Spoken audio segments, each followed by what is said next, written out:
വചനാമൃതം തയ്യാറാക്കി അവതരിപ്പിക്കുന്നത് സുനിൽ കുമാർ കട്ടാടശ്ശേരി. അങ്ങ് ദൂരെ ഒരു മിനാരത്തിൽ പാറിപ്പറക്കുന്ന കൊടിയടയാളം നോക്കി 3 ബുദ്ധശിഷ്യന്മാർ തർക്കിക്കുകയായിരുന്നു. നോക്കൂ, കാറ്റിൽ ആ കൊടിയടയാളം പാറിപ്പറക്കുന്നത് കാണാൻ എന്ത് സുഖമാണല്ലേ എന്ന് ഒന്നാമൻ ചോദിച്ചു കഴിഞ്ഞതും രണ്ടാമൻ്റെ പ്രസ്താവന വന്നതും പെട്ടെന്നായിരുന്നു.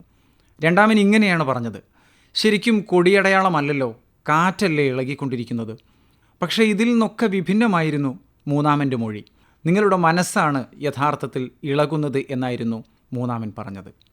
യഥാർത്ഥത്തിൽ ഇന്നത്തെ ലോകത്തിൻ്റെയും ജനതയുടെയും കാഴ്ചപ്പാട് ഏതെങ്കിലും ഒരു കാര്യത്തെ വിലയിരുത്താൻ ശ്രമിച്ചാൽ ഏതാണ്ട് ഇതേപോലെയായിരിക്കും അഭിപ്രായങ്ങളായി ഉയർന്നു വരിക.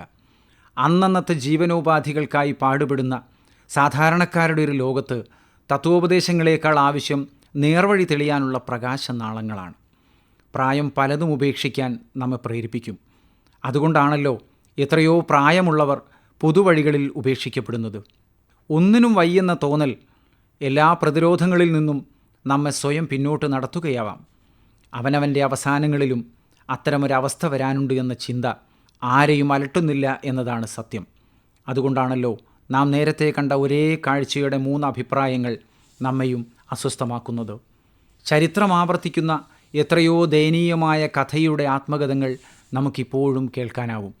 പരീക്ഷ എഴുതാൻ പിതാവിൻ്റെ പേന ലഭിക്കാത്തതിൽ മനംനൊന്ത് പുത്രൻ ആത്മഹത്യ ചെയ്ത വാർത്തകൾക്കു ശേഷം പും എന്ന നരകത്തിൽ നിന്നും പിതാവിനെ ത്രാണനം ചെയ്യുന്നവനത്രേ പുത്രനെന്ന് നാം സ്വയം ആശ്വസിക്കുകയും ചെയ്യും.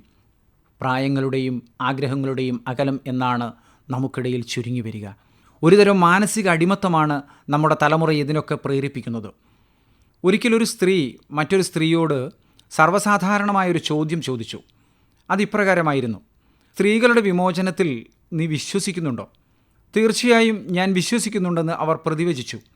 ആദ്യത്തെ സ്ത്രീ തൻ്റെ രണ്ടാമത്തെ ചോദ്യവുമായി വന്നു. പിന്നെ എന്തുകൊണ്ടാണ് നീ വിവാഹിതയാകാൻ പോകുന്നതെന്നായിരുന്നു അവരുടെ ചോദ്യം. വളരെ വിചിത്രമായിരുന്നു മറുപടി. ആദ്യം കെണിയിൽ വീണാലല്ലേ മോചനം സാധ്യമാകൂ എന്ന്. നമ്മയൊക്കെ വേട്ടയാടുന്നത് ഇത്തരം പരീക്ഷണങ്ങളുടെ തനിയാവർത്തനമാണ്. വളർന്നു വരുന്ന തലമുറ ഇത്തരം സഹനങ്ങൾക്കും അപ്പുറമാണ് ജീവിതം സ്വായത്തമാക്കുന്നത്. സ്വയം പരീക്ഷണങ്ങളിലൂടെ കടന്നു വരാത്ത ഒരു ജനതയെ അതിജീവനത്തെക്കുറിച്ച് പഠിപ്പിക്കുന്നതിലൊരു കാര്യവുമില്ല തന്നെ. പരീക്ഷയിൽ മാർക്ക് കുറഞ്ഞതിന് വഴക്കു കേട്ടാൽ വീടുപേക്ഷിച്ചു പോവുക, ഉദ്ദേശിച്ച വിഷയങ്ങൾക്ക് പ്രവേശനം ലഭിച്ചില്ലെങ്കിൽ ആത്മഹത്യ ചെയ്യുക, ഒപ്പം പഠിക്കുന്നവരേക്കാൾ താഴെയാണ് താനിപ്പോഴും എന്നോർത്ത് സ്വയം ഭയം ജനിപ്പിക്കുന്നവരായി തീരുക എന്നീ കാര്യങ്ങളിൽ മനംനൊന്തവരായി ഒരു തലമുറ സ്വയം പരിണമിച്ചിട്ടുണ്ടെങ്കിൽ അത്തരം കാര്യങ്ങളിൽ നാം ഒരു പര്യാലോചന നടത്തിയേ മതിയാവൂ. പ്രായോഗിക ജീവിതത്തിൽ നിസ്സാരത എന്തെന്ന് നാം മനസ്സിലാക്കിയില്ലെങ്കിൽ നിതാന്തമായ ഗൗരവത്തോടെ ആത്മഹത്യാ പ്രവണതകളെയെങ്കിലും തിരുത്താനുള്ള ഒരവസരം നാം സ്വയം കണ്ടെത്തേണ്ടിയിരിക്കുന്നു. പ്രകാശം പോലെ ബുദ്ധി ഉദിച്ചു വരുന്ന ശിരസ്സുകളാണ് ഭാവിയുടെ ദിശാസൂചകമെന്ന് സോഷ്യലിസ്റ്റ് ആശയത്തിൻ്റെ പ്രചാരകനായ ജയപ്രകാശ് നാരായൺ പറഞ്ഞത് ചരിത്രത്തിൽ രേഖപ്പെടുത്തപ്പെട്ട കാര്യമാണ്. ഒരു തലമുറ മുൻ തലമുറയെ പാടെ അവഗണിക്കുമ്പോൾ അവിടെ രൂപം കൊള്ളുന്നത് വല്ലാത്തൊരു ആന്തരിക പ്രക്ഷോഭം തന്നെയാണ്.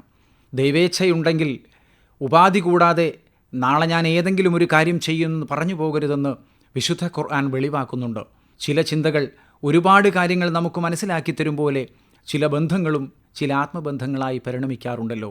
മരിക്കുന്നതിനു മുമ്പ് മറ്റു ചിലരെ പുഞ്ചിരിക്കാൻ പ്രേരിപ്പിക്കുക എന്നുള്ള പ്രസിദ്ധ വചനം നമുക്ക് മുൻപിൽ ഉപേക്ഷിച്ചു പോയ മദർ തെരേസ തൻ്റെ ജീവിത ദൗത്യമായി മനുഷ്യസേവനം സ്വീകരിച്ചത് തന്നെ തന്നിലൂടെ ഒരാളെങ്കിൽ ഒരാളെന്ന അവരുടെ പ്രാർത്ഥനയുടെ ധാർമ്മികത ഒന്നുകൊണ്ട് മാത്രമാണ്.